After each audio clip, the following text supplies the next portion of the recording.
Hey guys, welcome back to my channel, Hakuna La Planta. My name is Kevin and today is a plant update video. A little over a year ago, I propagated a few plants.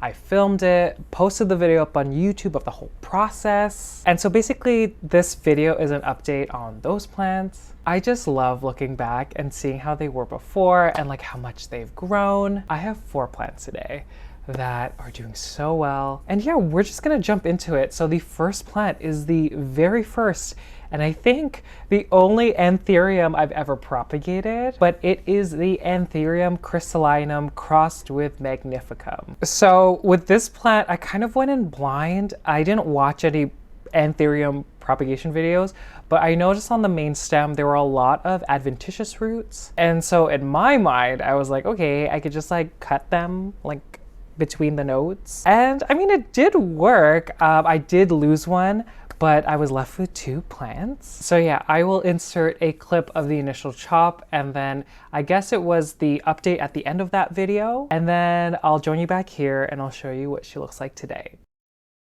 But you could also see the main stem. There are tons, and I mean tons of roots. I'm panicking a little bit, but I think I'm doing this for the experience. Let's see if this works. Okay guys, here we go.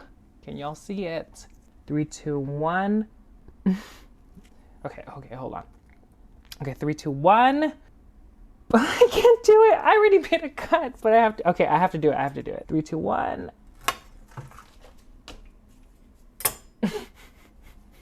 Oh my god, is it gonna survive? I have no idea. Should I cut this in half? I've seen that done. Okay, we're gonna do it, everyone. Okay. I don't think I like it. Okay, 3, 2, 1.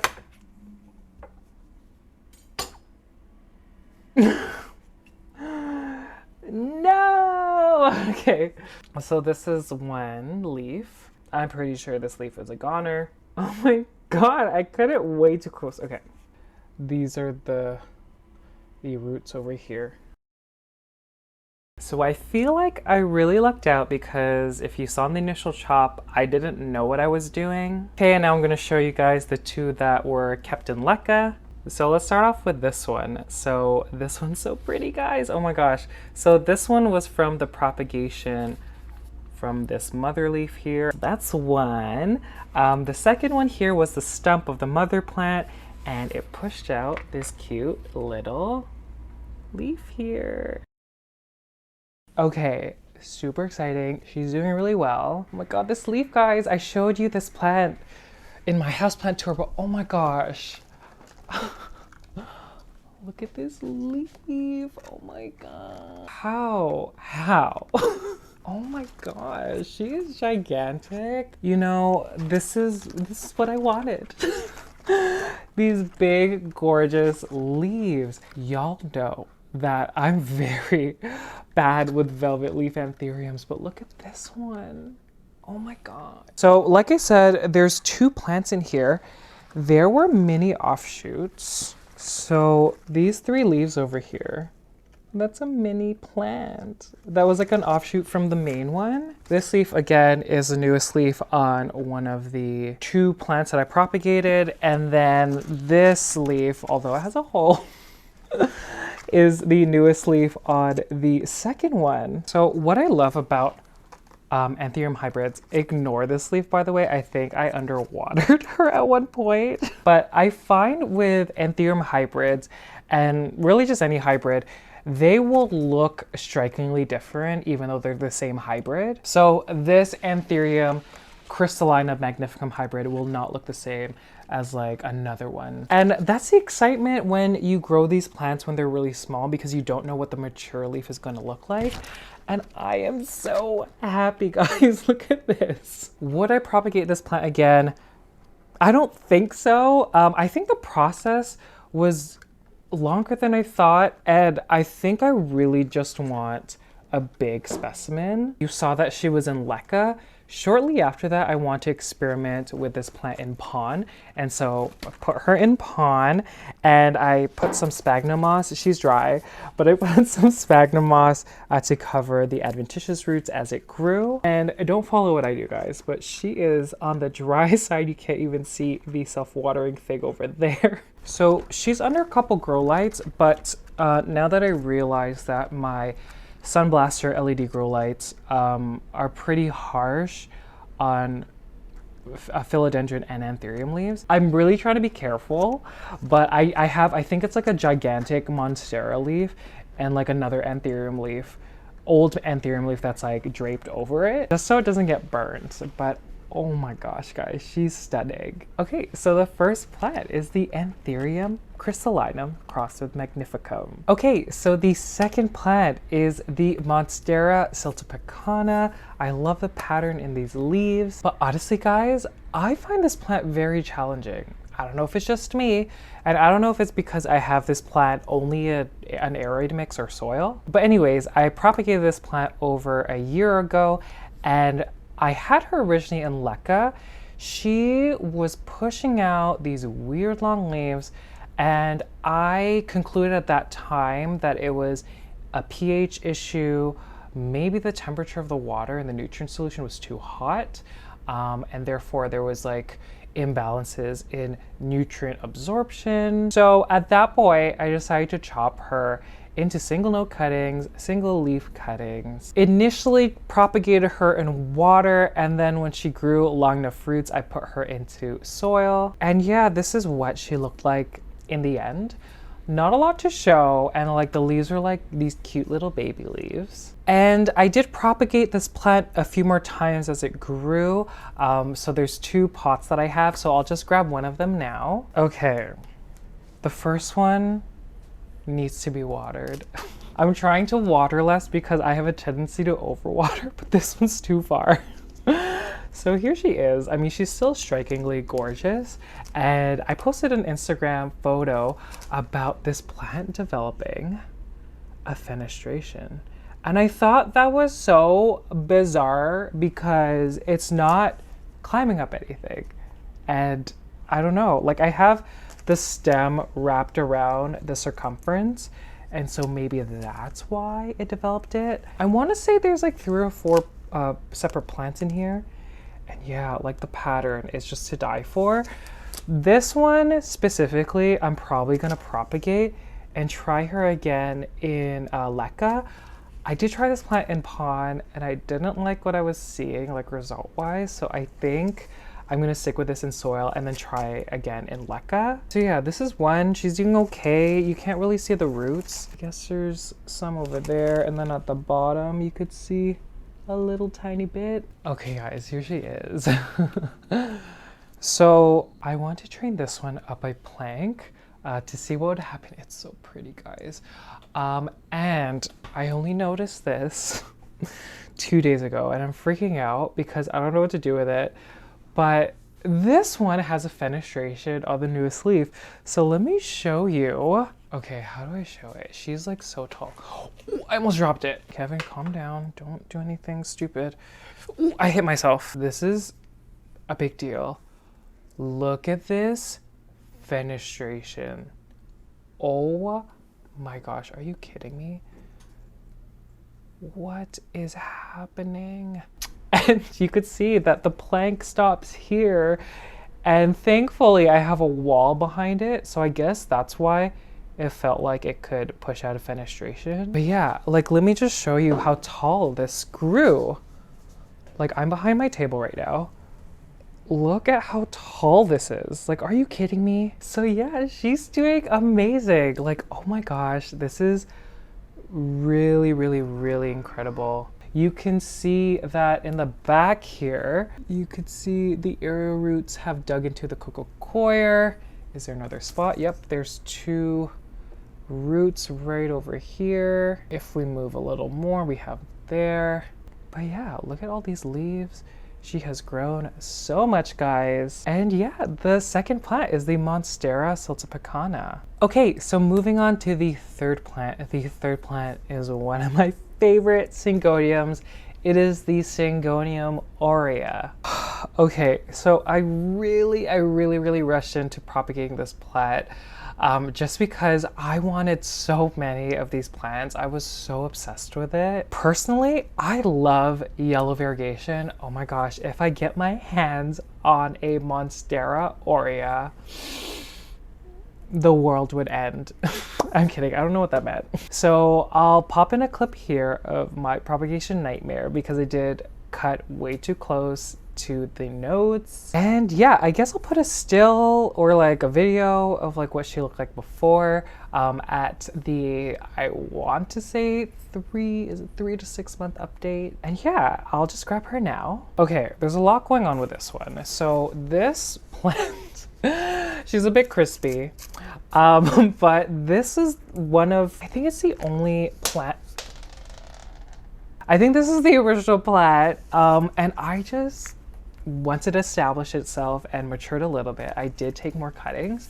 So there are a bunch of I can't talk, of offshoots. So you could see, so the main stem was like down here. You could see that I cut so much that there's just like offshoot on offshoot, and then around here, offshoot, just everywhere. When that happens, a lot of the time you do get plants that are fully green like this one. So I'm probably gonna chop this up because that's 2 consecutive green leaves. She is pushing out a new leaf, so I might just wait to see what that one looks like. And root wise, guys, she's doing great. I currently chopped from that plant and I have some cuttings here. They're just in water in a red solo cup. But look at the roots. Oh my gosh, they're doing well. They are ready to be potted. They look gorgeous. And the third one's in pon. So, oh my gosh, lots of variety in what the leaf looks like. The leaves look like. Oh my gosh. Again, this plant, they come out with this really light green to dark green variegation once they unfurl, and then they fade to this bright yellow. Oh my gosh. By the looks of it, it looks like there's maybe like 6 to 7 plants in this pot. I don't know if I mentioned it, it's in pon. And she's doing just fine. Personally, I find with the yellow variegated plants, more so they will crisp up like this as opposed to white variegation. And I don't know why, but that's just basically what I've experienced. Like my Syngonium albo, the white variegated one, barely crisps up, but you could see that there's a lot of browning in the leaves. I find personally that when I have it under a grow light and I give it enough light, it gives me these kind of leaves. These leaves that are crispy are when I had it away from a grow light, just because I was experimenting with light and just like natural light versus a grow light. And someone told me that fertilizer, I think it was someone from Instagram, told me to maybe back off on the feed of this plant. So yeah, I mean, I might try that, but the top part looks okay, so I think we're okay. Would I propagate this plant again? I'm already propagating this plant, but I do love this plant so much that I will definitely get more cuttings. She's kind of getting leggy, so I might chop her back again. But yeah, the third plant is the Syngonium aurea. Okay, so the last plant, the fourth plant that I have here is the Epipremnum pinnatum skeleton key. So I wasn't a huge fan, and I'm still not a huge fan of what this plant looks like in its juvenile state. For those that don't know, when you buy this plant when it's very young, the leaves don't resemble the key-shaped leaf. And back in the day, I thought they just did. I don't know why. And so I even put out a video where I listed plants that I regret buying, and this one was one of them. And y'all told me to be patient, and you were right. So back to the propagation process, I chopped up this plant. She was originally in LECA. She wasn't looking that great. I propagated her in water, and then I put her into an aeroid mix. Shortly after the end of that video, I transferred her into Lechuza Pon. She's actually in the same pot.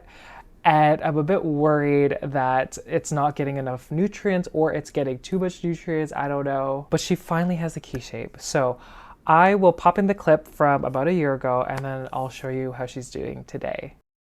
I guess I'll show you first the mother plant. Don't mind this one. This one was in the clip in the initial chop of the already existing propagation. As you can see, it's grown quite a bit. So there's two in here. So this is the first one. It has this amazing leaf. And then the second one has these two cute baby leaves here. Okay, super exciting. I have no words. She doesn't look the greatest, but the keys. Okay, guys, big deal, guys. How do I do this? Okay, so let's actually start off at the bottom. So this is what I was talking about. These are the juvenile leaves. So they kind of look like, I want to say spade-like. I'm not sure if that's the term to use, but this is essentially what they look like. Or if they have, if they don't have anything to climb on. And as they grow, they kind of elongate. I know this looks horrendous, but you could see that it's starting to form a tail. Even the one up here is starting to form a tail. And so it just kept climbing, guys. And look at these leaves. So 1, 2, 3, the tail on this one is so long. 4, 5, and then the newest one up here, 6. Look at the shape of this leaf. Oh my gosh. I don't even know. I extended the bamboo stake, so I don't have it on a plank. I don't have it on a moss pole or anything. Everyone suggested doing that, but I personally don't like moss poles. So I just like securing the plant and kind of tricking it into thinking it's climbing something. And it worked. So here again, the one before that, this one over here, the one before that. This one is so pretty, guys. And then this one, the monster tail, and then this one. So because I tricked it, I'll show you midway up the bamboo stake. You could see these aerial roots just going down the stake. And when you tug at them, they're very secure. I keep hitting the ceiling, guys. Oh my God, this plant is so tall. I did it again. So you could see it starts here and then it goes down. And yeah, I think that's why, again, like it felt like it was ready to like mature because it had something to like climb on. And I have a fear, I have a huge fear of repotting her. I don't want to shock it, but this pot, Future Kevin zoom in, this pot of pon, it's a closed system. So I mean, I know I should repot her, but I don't want to. I've just been using like a lightly diluted version of my LECA nutrient solution. And yeah, I mean, I think she likes it. Would I try this in LECA and propagate again and try a different medium? Maybe in the future. This plant took a long time to mature though. And right now, I am so happy at what these leaves look like that. Like, I just kind of want to let her be. Okay, so the last plant is the Epipremnum pinnatum skeleton key. Okay guys, I guess that's it. I've always said this, I love plant update videos or like propagation update videos because it gives me the opportunity to look back. I'm kind of forced to look back in a way because sometimes you just don't notice how much your plants have grown. And I don't know, I love seeing it. I think the next video is going to be a plant tour video. So I think I look around at my neglected plants and I see how they're doing and I kind of just go based on like what I see. And yeah, I've gotten a lot of requests for a 2022 wish list, plant wish list. I've been trying not to do that because I want to try my very best. I know it's not going to happen, but I could be wishful here. I want to try my very best to not buy so many plants because I obviously don't have any room. I don't plan to move this year. So where am I going to put them? Anyways, guys, I appreciate you guys so much. If you've made it to the very end, thank you guys so much. I greatly appreciate it. And I'll see you guys later. Bye.